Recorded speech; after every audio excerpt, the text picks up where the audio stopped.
Hey team, Mike here from the Retail Leadership Lab. Hey, going to talk a little bit about motivation today and where it comes from and why we sometimes wait far too long to get our act together, right? So check this out. So one time I was leading a sales meeting of a bunch of producers, independent business owners, real estate agents, directors of operations, directors of marketing. So we had a pretty diverse group in the room, all really talented people. And what we were talking about is we were talking about like lead gen and traditional versus non-traditional lead gen types, and like the work that needs to be done to acquire these leads, and like what your part in that is, and what you can offload to somebody that's on the team, what a quality lead is versus the non-quality lead. Like we were having a very typical lead gen conversation, and one of the most successful people in the room, top producer, top influencer, she raised her hand. She says, "What I think you're saying is we don't have to live out of our car, live out of a van to be successful." And she elaborated on that. She said, "Hey," she's like, "I know a lot of great stories start that way, but I don't think you have to be that person in order to be successful. I think you can decide up front to be successful and go out and do the things that we're talking about today. Work hard, generate leads long before like you need to do that in order to live inside and pay your bills, right?" So like that's the message. So I learned that message from the front of the room, not from one of the seats in the room. I'm sure that you have a ton of messages that you've learned from both seats as well.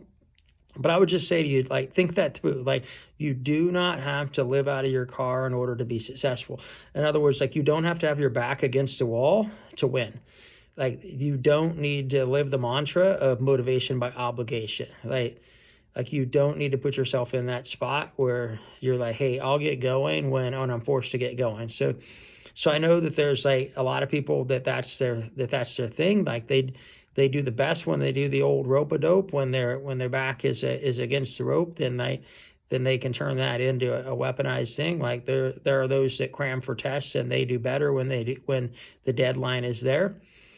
But I would say like when you're talking about your financial stability, when you're talking about your family's financial legacy, like maybe waiting until you have to live out of your car is probably not the best strategy, right? So like do the work up front, and like some of that starts with like do you believe that you can be successful by doing the things, right? So like do you believe that like at a ridiculous level, like in the 7 laws of retail leadership, like do you have ridiculous belief? Like do you believe like unequivocally, if I go do these things, that I'm going to be successful?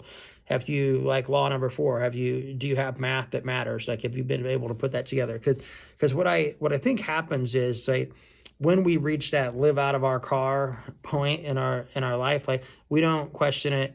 We don't say, will this work? Will this not work? Our limiting beliefs go out the window because we have no choice. So what if we could just chuck the limiting beliefs, chuck the skepticism, believe ridiculously up front, and go get it? Like, wouldn't that just be a way better way? And that's the thing I want to talk a little bit about. So I want to talk a little bit about like the idea that like that we have this, I think, this mixed up sense that people don't want to help you be successful, and I just don't think that's true. Like when I was a young kid, I battled kidney disease. I spent a lot of time in the hospital. I had multiple stays of over 3 months apiece. My father was an amazing dad. He slept in a chair for most of that. Like driving back and forth 90 miles like every single night, sleeping in a chair. Ronald McDonald House Charity, shout out to them. Like on a few occasions, like they put him up in a room. Like I don't know what we would have done without them, right? Is that you can only take so many showers in the hospital shower and spend so many nights sleeping in a chair. But my dad did those things. But also, like while I was there, like, in those hospital stays, I met far more celebrities than I ever have in the rest of my life. Like celebrities that willingly gave of their time and came to the hospital to wrap their arms around kids. I was staying at the Children's Hospital Los Angeles. Shout out to them. They're an amazing group of doctors, nurses, surgeons that did their thing, right? I had very experimental kidney surgery.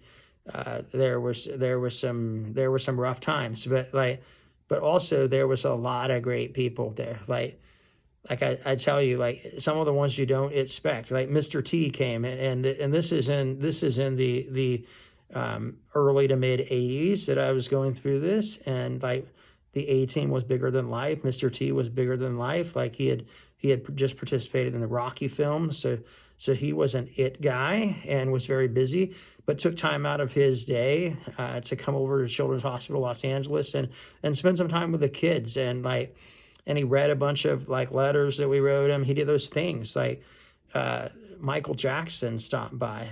Like say what you will about him and who he was and his career and his life and all those things, but man, he was generous with his time when it came to causes for kids. So I would say like I think there are a lot of people in a lot of situations that are willing to help. Like nurses jumped in, stayed past their shift, like brought warm meals to my father.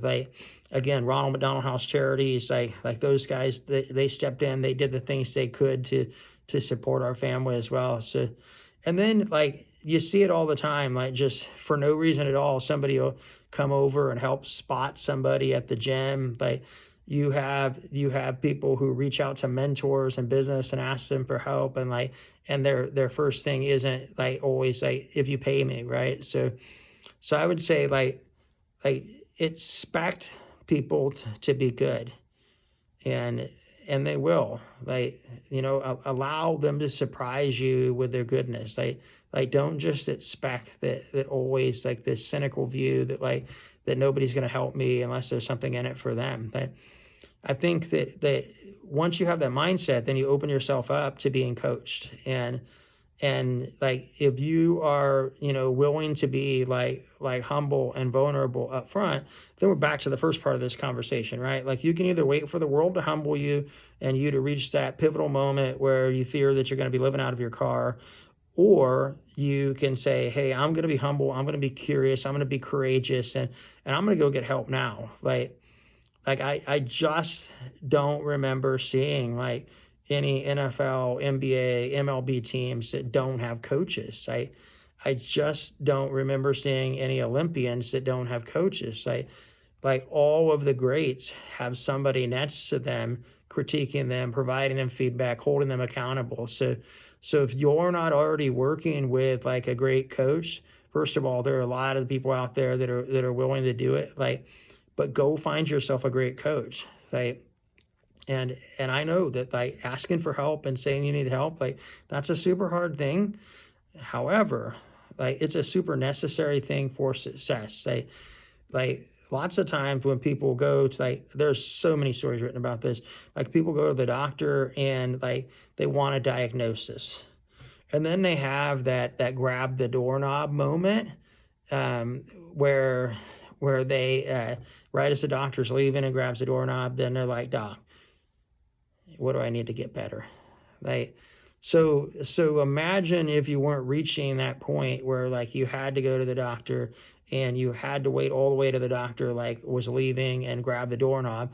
Imagine if you were just a little bit more vulnerable, a little bit more humble, a little bit more courageous up front. Then like where would your life be? Like what would the legacy be that you would be able to leave? Like I think being willing to ask for help sooner rather than later, man, it's a killer secret weapon. And like even the biggest of celebrities, of people, will surprise you with their generosity and willingness to help. And yeah, like you should be generous in return, right? Like you shouldn't just be a taker. Like you shouldn't expect to be coached, to be spotted in life for free. Like you should expect that, hey, if this person is helping me to level up, like what am I doing in return for them? Or if they're not in a position where they're like, hey, I don't need it, I appreciate you, then what are you doing to pay it forward? Like, don't be the person in front of you paid for your dry cleaning and you stop the pay it forward train. Like, be the person who pays for two people behind you. Like, be that person. Hey, let's go out there and kill it today, guys. Have a good one. Bye-bye now.